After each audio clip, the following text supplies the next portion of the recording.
Est-ce la fin de Messi? Ou devrais-je dire, est-ce la fin du grand Messi? La réponse, tout de suite.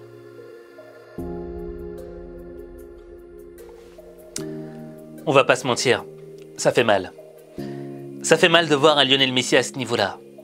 Un joueur qui nous a fait rêver au Barça. Un joueur qui a gagné 7 ballons d'or. Un joueur qui était une légende du football, si ce n'est la plus grande légende du foot. Et aujourd'hui, arrivé au Paris Saint-Germain, t'as juste l'impression que c'est pas le vrai Messi, que c'est son frère jumeau, qu'il est juste l'ombre de lui-même. Et lorsque tu vois son penalty raté face au Real Madrid, t'as l'impression que ce penalty raté est à l'image de sa saison au PSG. Complètement foiré. Et maintenant, la question la plus importante qui se pose, c'est comment se fait-il que Lionel Messi ne soit plus Lionel Messi? Tu vois, personne n'est à l'abri d'un jour de devenir nul, d'être un zéro. Je veux dire, regarde Lionel Messi, un des plus grands champions du monde du football, et aujourd'hui tout le monde le critique. Et c'est ça qui est difficile. Ce qui est difficile, c'est que lorsque tout va bien, lorsque tu réussis tout, t'es le plus beau, t'es une star, t'es une légende, tout le monde t'aime. Mais dès que tu commences à réduire de régime, que t'es moins bon, que tu n'y arrives pas, que t'as des difficultés, crois-moi que tout le monde sera là pour te critiquer. Et j'ai pas envie d'être dans la critique de Lionel Messi. Parce que faire ce qu'il a fait, je pense qu'il y a très peu de personnes dans le monde qui seraient capables de le faire. Mais on doit essayer de comprendre les mécanismes qui l'ont amené à avoir ce niveau plus bas. Et tout est une question, selon moi, d'émotion. Lionel Messi, lorsqu'il est parti du Barça, il est parti triste. Le cœur lourd. Normal, le mec a passé les 20 dernières années de sa vie au FC Barcelone. Il a vécu avec ce club, il a grandi avec ce club. Et il s'était fait jeter un petit peu comme un malpropre, quoi. Et déjà, il a ça dans le cœur. Deuxième élément, il arrive dans un tout nouvel environnement. Il arrive à Paris. Paris, c'est pas Barcelone, c'est pas Valladolid. Tu vois, il fait gris, il fait froid. Tu vois, je veux dire, c'est deux mondes différents, quoi. Et en plus, là, au PSG, c'est pas lui qui a les clés. C'est pas lui le boss. Tandis qu'au Barça, c'était lui le chef suprême, quoi. Donc, il arrive dans un tout nouvel environnement avec déjà un cœur lourd. Et tu vois, c'est vrai que légitimement, on pourrait dire, mais attends, Lionel Messi, c'est un mec qui a beaucoup de talent, c'est un mec qui est super fort. Normalement, à n'importe quel club où tu dois le mettre, il doit se débrouiller, il doit marquer des buts. Dans un monde logique et normal, ce serait juste. Mais on ne vit pas dans un monde logique. Et les choses sont beaucoup plus complexes. Et je vais te donner un simple exemple. Tu t'es jamais posé la question: pourquoi les dinosaures ont disparu et les mammifères ont survécu? Je veux dire, il n'y avait pas photo entre les dinosaures et les petits mammifères il y a des millions d'années. Je veux dire, les mammifères, ils étaient tout petits, c'était des petits rats, des petites souris. Et les dinosaures, ils étaient énormes, ils étaient géants, ils étaient super forts. Et pourtant, c'est le petit mammifère qui a survécu. Les dinosaures se sont éteints. Pourquoi? Pourquoi c'est pas le plus fort qui l'a emporté? Tu vois, dans le monde, on nous a toujours fait croire que c'était la loi de la jungle, c'était la loi du plus fort, et que c'était le plus fort qui s'imposait. Le plus fort s'impose sur l'instant. Mais sur le long terme, c'est pas le plus fort qui gagne. C'est celui qui est capable de s'adapter.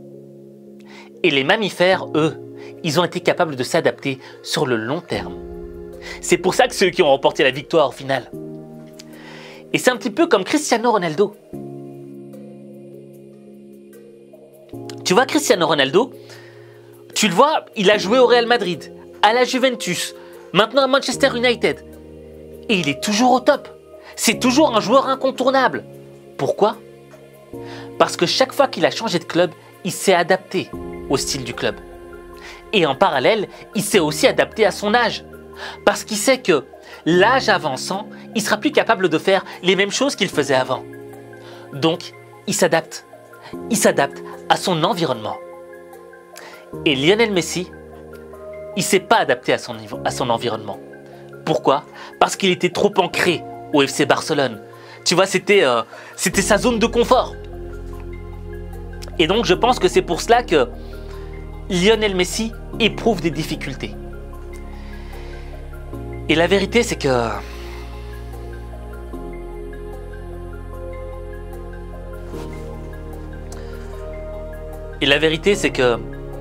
j'entends beaucoup de commentateurs qui nous disent que c'est la fin de Lionel Messi.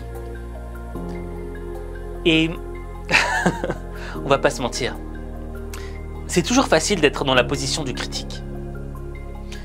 Mais est-ce que toi, ça t'est jamais arrivé d'être dans une position dans ta vie où tu as l'impression que tu n'arriveras pas à t'en sortir, que tu es coincé au fond du trou et que ça demanderait beaucoup trop d'efforts pour en sortir, et que les gens autour de toi te donnent pas la force de croire en toi? On est tous passés par là. Combien de fois j'étais dans la merde et les gens me regardaient nager dans ma merde et me disaient « Mais non, arrête de nager, arrête d'essayer d'en sortir, ça sert à rien, reste-y, abandonne ». C'est normal. C'est parce que les gens ne sont pas dans l'effort comme toi. Ils ne sont pas acteurs de ta vie, ils sont seulement spectateurs. Et on ne peut pas leur en vouloir. Mais le seul acteur de ta vie, c'est toi. Et Lionel Messi, c'est également le seul acteur de sa vie. Et il n'y a que lui qui peut décider si c'est la fin ou pas. Il n'y a que lui qui peut décider de remonter la pente, de faire mentir les critiques.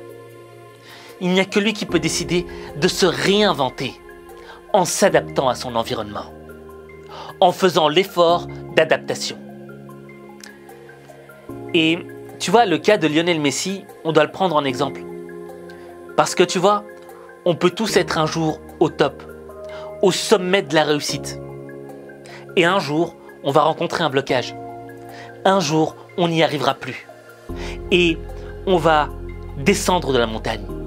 On va arriver au niveau 0. Et les gens vont commencer à nous montrer du doigt. Ils vont commencer à nous critiquer. Et ils vont essayer de nous faire croire qu'on est nul.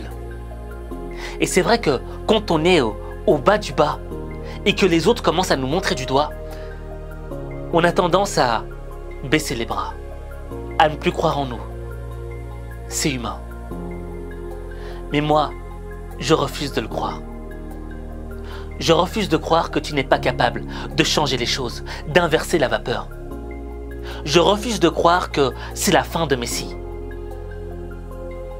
Parce que tant qu'il y a encore un souffle de vie, il y a une opportunité de changer sa vie. Et ta vie, il n'y a que toi qui peux la changer.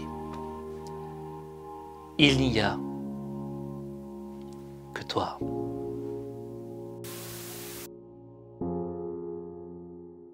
Maintenant, j'aimerais que tu me dises en commentaire si, selon toi, c'est la fin de Messi ou pas. Parce qu'on va pas se mentir, j'ai pas la science infuse. Je suis pas un grand spécialiste du foot. C'est pour ça que j'ai besoin d'avoir un autre point de vue pour m'améliorer. J'ai besoin de toi. Donc, j'attends de te lire en commentaire.